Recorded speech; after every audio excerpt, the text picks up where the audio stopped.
नमस्कार, क्यापिटल समाचारमा स्वागत छ। म प्रतीक नेउपाने। सुरुमा अहिलेसम्मका मुख्य समाचारका शीर्षकहरू। प्रधानमन्त्री ओलीले अमर्यादित र अपमानजनक अभिव्यक्ति दिएको प्रति नेपाल बार एसोसिएसनको गम्भीर आपत्ति। प्रधानमन्त्री विरुद्ध अदालतको अवहेलना मुद्दा सर्वोच्चमा पुग्यो। संसद विघटन असंवैधानिक भयो भन्नेहरू देश र संविधान विरोधी भएको प्रधानमन्त्री ओलीको आरोप। देशलाई अस्थिरतातर्फ धकेल्न खोजेपछि स्थिरताको लागि ताजा जनादेशमा जाने निर्णय गरेको दावी।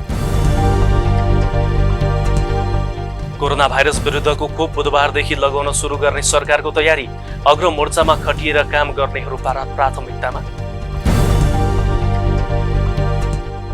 भारतको राजधानी नयाँ दिल्लीमा आतंकवादी आक्रमणको सूचना पाएपछि सुरक्षा सतर्कता बढाइयो। 8 रोहिंग्या शरणार्थी पक्राउ।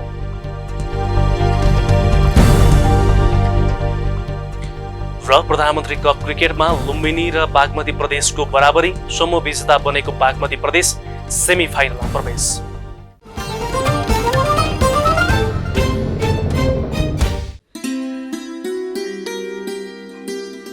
मित्रता, सद्भाव र संस्कृतिको पुल। कार्यक्रम हिमाल वारिपारी। क्यापिटल मिडिया ग्रुपको विशेष प्रस्तुति कार्यक्रम हिमाल वारिपारी।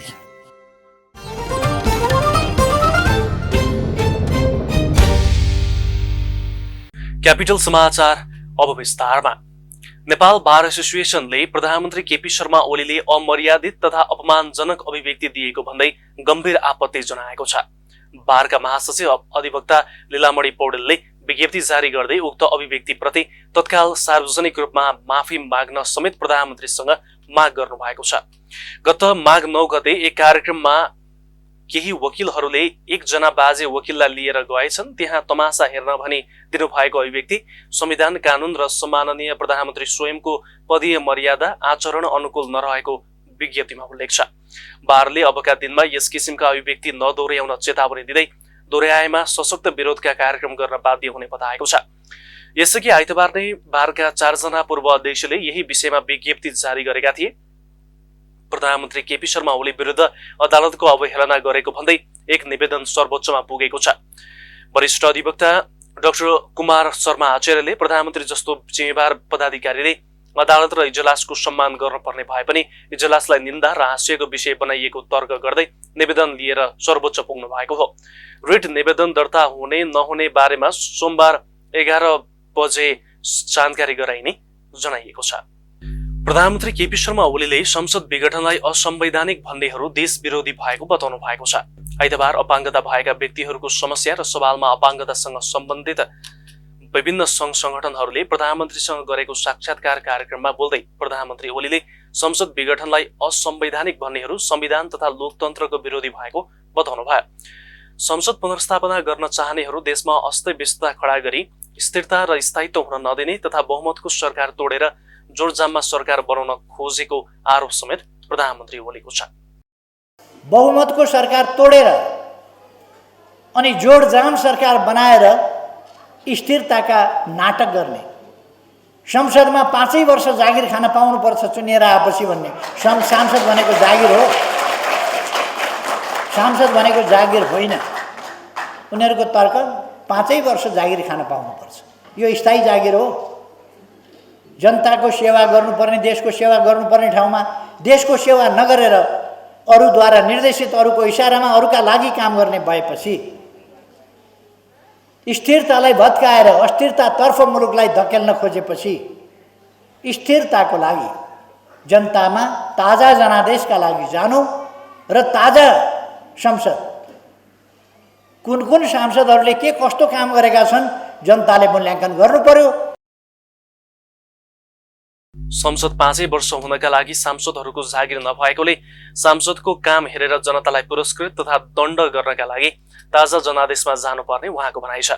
आफूले शासक बन्ने गरी हातमा केही नराखेको भन्दै प्रधानमन्त्री ओलीले जनतालाई निर्णय गर्न दिने कुरा तानाशाह नभएको स्पष्ट पार्नु भएको छ।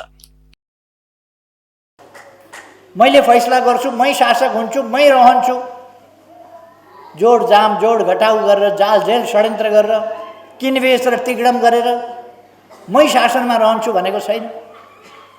मैले त जनताका बिचमा जाउँ, मेरो काम के भयो त्यो पनि जनताले मूल्याङ्कन गर्नुहोस्, अरूका काम के भयो त्यो पनि मूल्याङ्कन गर्नुहोस् भनेको छु। त्यसकारण दाजुभाइ दिदीबहिनीहरू, तपाईँहरू कुनै पनि अलमलमा नपर्न म आग्रह गर्न चाहन्छु। देश अगाडि बढेको छ, अगाडि बढाउनुपर्छ र यस निर्वाचनबाट आउँदो वैशाख 17 गते र 27 गते हुने निर्वाचनबाट देशको अहितमा निरन्तर काम गर्ने यस्ता देशद्रोही तत्त्वहरूलाई ठेगान लगाउने यो अवसरको रूपमा हामीले प्रयोग गर्छौँ। प्रधानमन्त्री ओलीले अपाङ्गता भएका व्यक्तिहरूको साथमा सरकार रहेको बताउनुभयो। शारीरिक रूपले अशक्त असक्षमहरूका लागि सरकार चाहिने भन्दै अशक्तहरूको जीवनमा आइपर्ने समस्या समाधान गर्न सरकारले ध्यान दिने प्रतिबद्धता व्यक्त गर्नुभएको छ। उहाँले अहिले बालबालिकाहरू सडकमा आउनुपर्ने अवस्था नरहेको पनि बताउनु भएको छ। कृषि तथा पशुपन्छी विकास मन्त्री पद्मा कुमारी अर्यालले कृषिजन्य वस्तुहरूको आयात निर्यातमा सन्तुलन कायम गर्न भन्सारलाई अनलाइन प्रणालीमा विकास गर्नुपर्ने बताउनु भएको छ।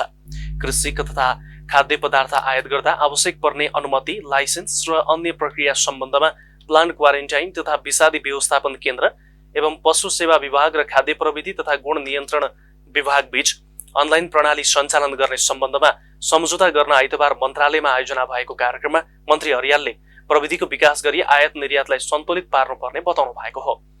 भन्सार जाँचपास गर्दा हुने असहजतालाई अनलाइन प्रणालीले सहजता सृजना गर्ने र आयात निर्यातलाई सन्तुलन कायम गर्न मद्दत पुर्याउने मन्त्री अर्यालले बताउनु भएको छ।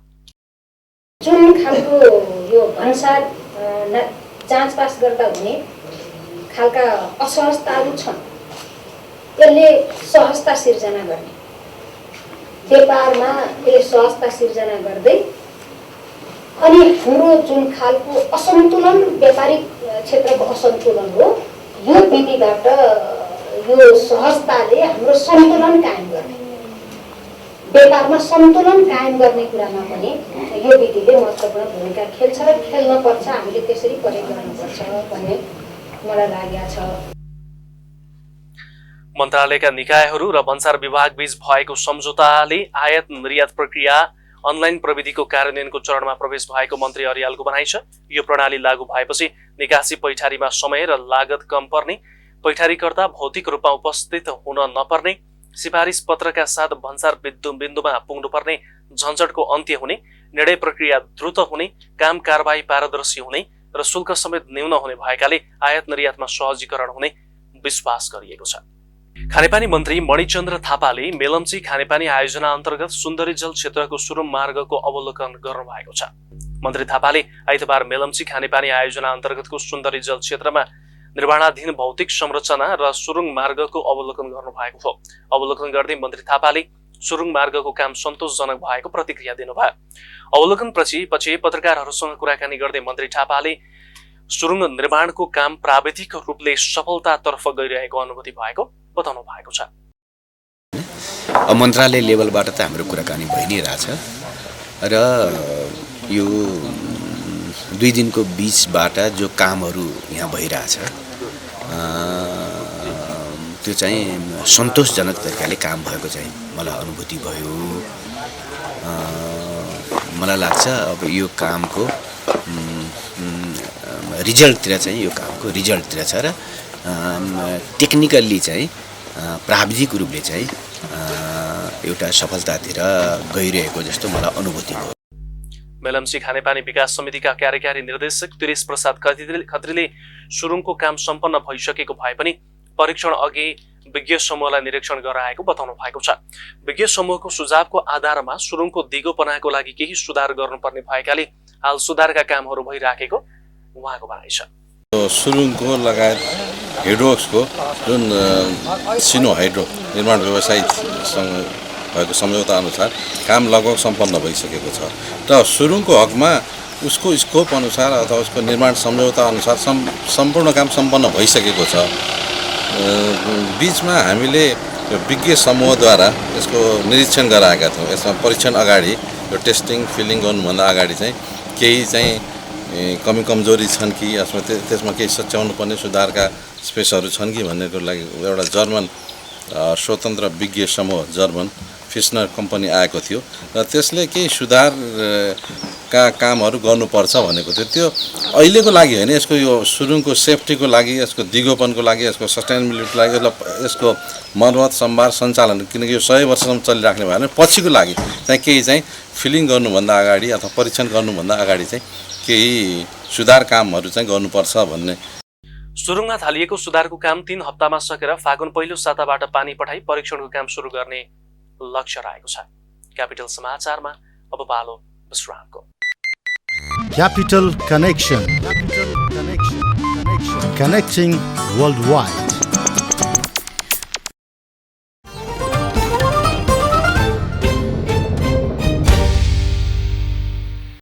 विश्रामपछि क्यापिटल समाचारमा स्वागत छ। अब बाँकी समाचार। कोरोना भाइरस कोभिड-19 विरुद्धको खोप 14 गते बुधबारदेखि लगाइने भएको छ। पहिलो चरणमा फ्रन्टलाइनरहरूलाई खोप दिइनेछ। आइतबार साथै प्रदेशका मुख्यमन्त्रीहरूसँग भएको छलफलमा स्वास्थ्य तथा जनसङ्ख्या मन्त्री हृदयेश त्रिपाठीले 14 गते 10 बजे खोप अभियान सुरु हुने जानकारी दिनुभयो। उहाँका अनुसार प्रधानमन्त्री केपी शर्मा ओलीले अभियानको उद्घाटन गर्ने कार्यक्रम रहेको छ। मन्त्री त्रिपाठीले कुनै राजनीतिक तथा व्यवस्थापकीय समस्या भए त्यसअघि नै समाधान गर्न आग्रह गर्नुभएको छ।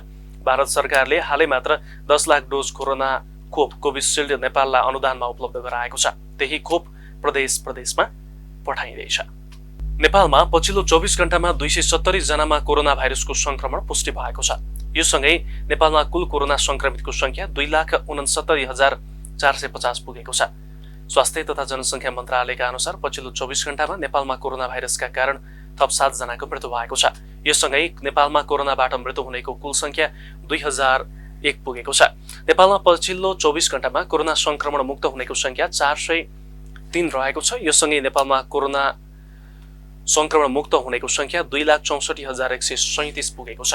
हाल नेपालमा सक्रिय संक्रमितको संख्या 3,312 रहेको छ। अहिलेसम्म नेपालमा 20,43,255 वटा PCR नमुना परीक्षण भएका छन्। नेपालमा क्वारेन्टाइनमा रहनेको संख्या 145 रहेको छ।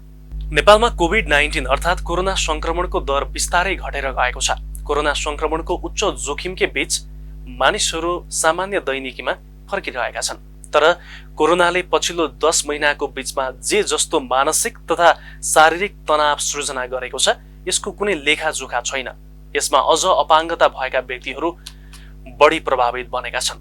अचला लोहनीको रिपोर्ट। नेपालमा संघीयता कार्यान्वयनमा आएको 3 वर्ष बितिसकेको छ, तर नीतिगत तथा कानुनी असमानताबाट वर्षौंदेखि प्रताडित फरक क्षमता भएका व्यक्तिहरू अहिले पनि उही पहिलेकै अवस्थामा छन्। विद्यमान संविधान र कानूनले अपाङ्गता भएका व्यक्तिको अधिकार सुनिश्चितता गरेको भए पनि व्यवहारमा लागू हुन सकेको छैन। न संरचनाहरू अपाङ्ग मैत्री बनेका छन्, न यो समुदायको कठिनाई सम्बोधनमा 3 तहको सरकारले भूमिका निभाएको छ। यही अवस्थामा प्रताडित अपाङ्गहरू कोरोना महामारीको रापमा अरू पिल्सिएका छन्। नेपाल सरकारले अपाङ्गता भएकाहरूको अधिकार सम्बन्धी थुप्रै अन्तर्राष्ट्रिय महासन्धिमा प्रतिबद्धता जनाएको छ। थुप्रै घोषणा पत्र अनुमोदन गरेर सोही अनुसारको कानून तर्जुमा गरेको छ।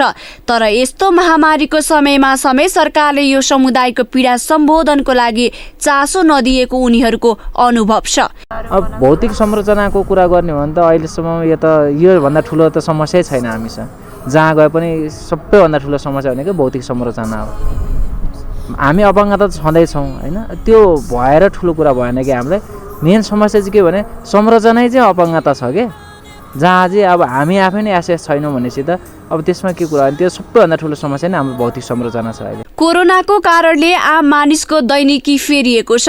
अझ अपाङ्गता भएका व्यक्तिहरू झनै पीडामा छटपटाइरहेका छन्। आफ्नो दिनचर्यामा निर्भर रहनुपर्ने सेवा तथा पूर्वाधार ठप्प हुँदा धेरैको रोजीरोटी खोसिएको छ भने स्वास्थ्य सेवामा विशेष पहुँचको प्रबन्ध नहुँदा झनै समस्या परेको अपाङ्ग व्यक्तिहरूले बताउँछन्। यो भौतिक बाटोहरूले गर्दा या भौतिक उसले गर्दा हामीलाई गाह्रो त गाह्रै भएको छ। किनभने अपाङ्ग मैत्री बाटो काहीँ पनि छैन। हामी आफ्नो मन चाहेको कुरा आफूले चाहेको कुराहरू केही पनि गर्न सकेका छैन। किनभने यो जुन निर्माण हुने बेलामै अपाङ्ग मैत्रीको धारणा जुन अवधारणा छ, अपाङ्ग मैत्री एउटा बाटोमा र्याम्प भइदिए पुग्छ भन्ने जुन अवधारणा छ त्यसले नै गर्दा हो। बाँकी सवारी साधनहरू स्कुलहरू हरेक कुराहरू अपाङ्ग मैत्री नभएकोले हाम्रो वर्ग चाहिँ पिछडिएकै छ अहिले पनि। राष्ट्रिय अपाङ्ग महासङ्घ नेपालले कोभिड-19 प्रति कार्यका लागि सुरुमै गरेको सर्वेक्षण अनुसार 1863 जना अपाङ्गता भएका व्यक्ति आवासीय गृहमा बसिरहेका छन्। यी आवासमा रहनेहरूको संख्या धेरै भएकाले खाद्य सामग्री, सरसफाई, स्वास्थ्य सामग्री आपूर्तिमा समस्या परेको छ। बहिरा व्यक्तिका लागि सांकेतिक दोभाषे नहुँदा सेवा उपलब्ध गराउन कठिनाई विद्यमान छ। सरकारी तथा अन्य सरकारवाला निकायले कोरोना सम्बन्धी जानकारी, संक्रमणबाट बच्ने उपाय तथा अन्य आवश्यक सबै सूचना सबै प्रकारका अपाङ्गता भएका व्यक्तिका लागि पहुँचयुक्त ढङ्गमा उपलब्ध गराएको छैन। संघीय सरकारले यस सम्बन्धी केही सकारात्मक काम गरेको भए पनि पूर्ण रूपमा सन्तोषजनक छैन। जागिर गर्नेहरूको जागिर खोसिएको छ, तर पनि फरक क्षमता भएका व्यक्तिको पक्षमा सरकार प्रतिबद्ध रहेको दाबी प्रधानमन्त्रीको छ। यस देशमा हामी सबैले सुरक्षित, सम्मानित ढङ्गले सुविस्तारसँग बाँच्न पाउनु पर्दछ। यो हाम्रो नैसर्गिक अधिकार हो, यो हाम्रो मौलिक अधिकार हो। यो अधिकारको उपभोग गर्नका लागि आफै व्यक्ति सक्षम नहुन सक्दछ। जो व्यक्ति आफै सक्षम छैन, सबभन्दा पहिले सरकार उसलाई चाहिन्छ। त्यसकारण सबभन्दा पहिले सरकार तपाईहरूको साथमा छ, जसलाई सहयोगको आवश्यकता छ सबभन्दा बढी।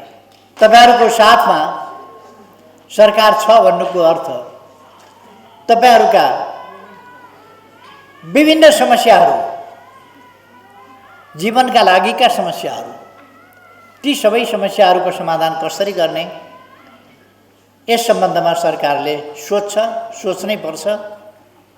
र यसै प्रसङ्गमा तपाईहरूले 9वटा संस्थाले जो आवेदन प्रधानमन्त्रीको हैसियतमा मलाई दिनुभएको छ, त्यस सम्बन्धमा आवश्यक सुनवाई हुनेछ, आवश्यक कदम चालिनेछ भन्ने कुरा म तपाईहरूलाई भन्न चाहन्छु। संक्रमणको रोकथाम, विभिन्न योजना निर्माण, जनचेतना तथा सचेतनाका लागि अपाङ्गता भएका व्यक्तिले समेत महत्त्वपूर्ण योगदान दिन सक्छन्। यस्तो महामारीको समयमा अपाङ्गता भएका व्यक्तिको समस्या समावेश तथा सम्बोधनका लागि 3 तहको सरकारको भूमिका अझ महत्त्वपूर्ण हुन्छ। तर कुनै पनि निकाय अपाङ्ग मैत्री बन्न नसकेको उनीहरूको भोगाइ छ। क्यापिटल समाचारको लागि क्यामेरामा सुरेन भण्डारीको साथमा अचला लोहनी, काठमाडौँ। अब बेला र बोली। आज हामीले काठमाडौँमा प्रधानमन्त्री केपी शर्मा ओली सहभागी अपाङ्गता सम्बन्धी कार्यक्रममा उपस्थित फरक क्षमता भएका व्यक्तिहरूलाई कोरोनाले तपाईँको दैनिकीमा कस्तो असर परेको छ भनेर सोधेका छौँ। हेरौँ सर्वसाधारणको बोली उनीहरूकै शैलीमा।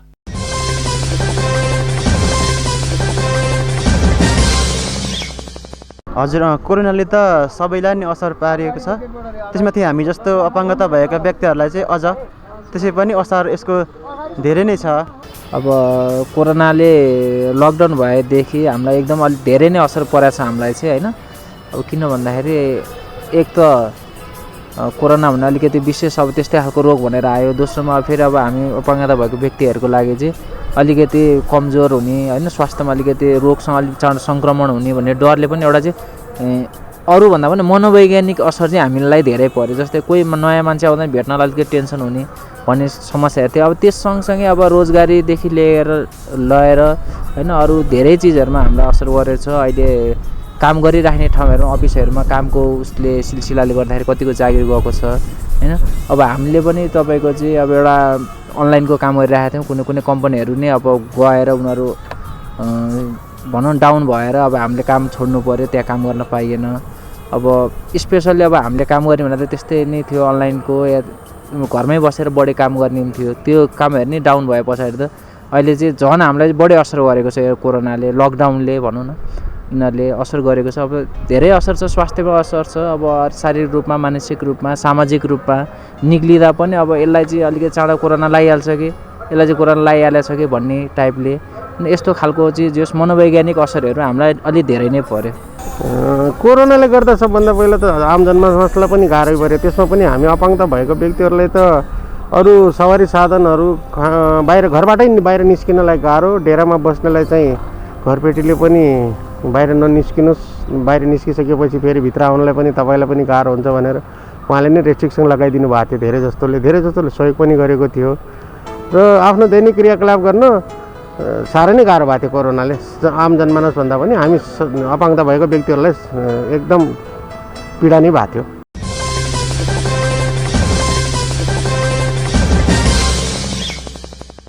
क्यापिटल समाचारमा पुनः एकैछिन विश्राम। ज्योतिष शास्त्र मानव कल्याणको एक अनुपम विद्या। अब घरमै बसी प्रत्यक्ष संवाद गर्नुहोस् र परामर्श लिनुहोस्।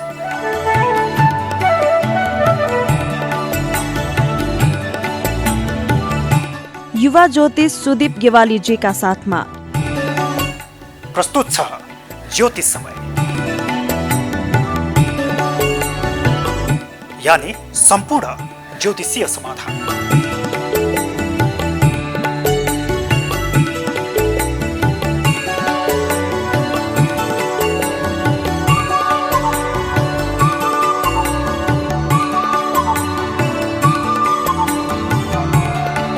शीघ्र प्रसारण हुँदैछ, मात्र क्यापिटल टेलिभिजन एचडीमा प्रतीक्षा गर्नुहोस्।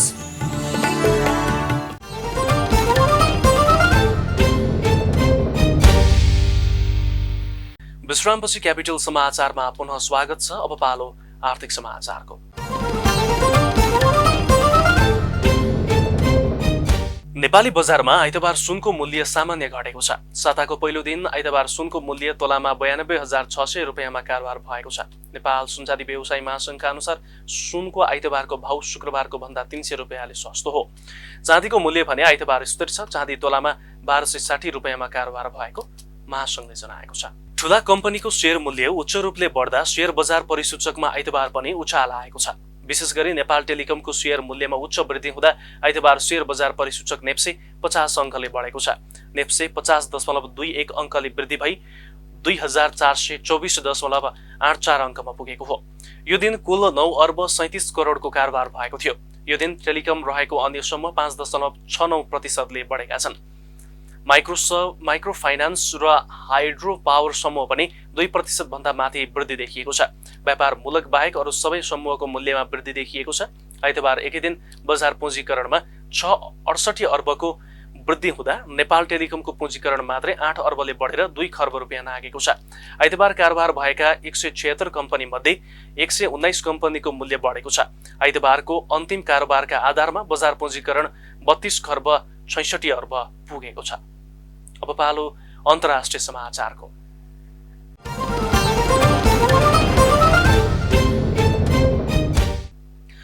भारतको राजधानी नयाँ दिल्लीमा आतंकवादी आक्रमणको सूचना पाएपछि सुरक्षा सतर्कता बढाइएको छ। आतंकवादी समूहहरूले दिल्ली, अयोध्या र बोधगयामा मंगलबार आक्रमण गर्ने तयारी गरेको सूचना पाएसँगै सुरक्षा सतर्कता बढाइएको हो। रोहिंगा घुसपैठको एक समूहले दिल्लीमा आक्रमण गर्न सक्ने आशंका गरिएको छ। देशका धेरैवटा उग्रवादी संगठनले आतंकवादीसँग समन्वय गरेको संकेत पाएपछि सुरक्षा एजेन्सी सतर्क बनेको र दिल्लीलाई अलर्टमा राखिएको भारतीय सञ्चार माध्यमहरूले जनाएका छन्। आतंकवादीहरूले जारी किसान आन्दोलनको आडमा दिल्लीसहित देशका कुनै पनि स्थानमा हिंसा मचाउन सक्ने आशंका गरिएको छ।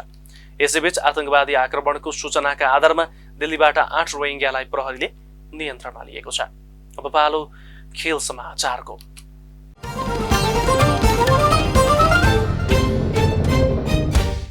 लुम्बिनी प्रदेशले प्रधानमन्त्री कप क्रिकेट अन्तर्गत आइतबार सम्पन्न खेलमा बागमती प्रदेशसँग बराबरी खेलेको छ।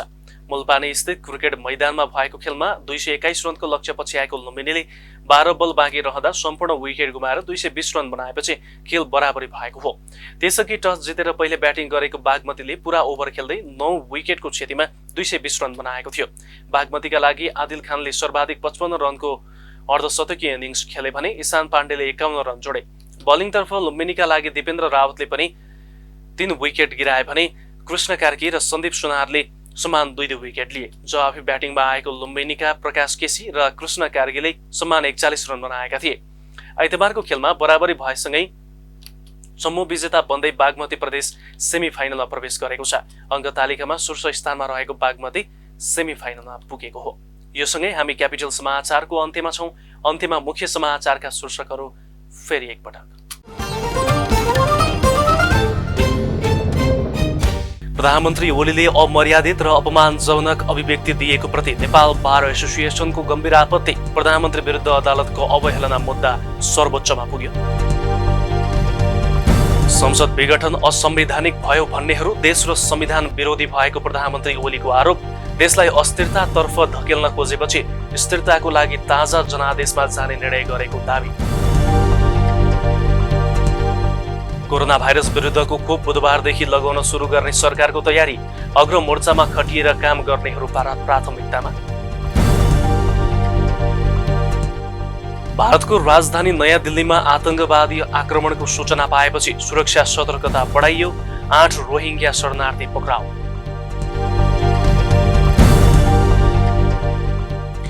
र प्रधानमन्त्री कप क्रिकेटमा लुम्बिनी र बागमती प्रदेशको बराबरी। समूह विजेता बनेको बागमती प्रदेश सेमी फाइनलमा प्रवेश।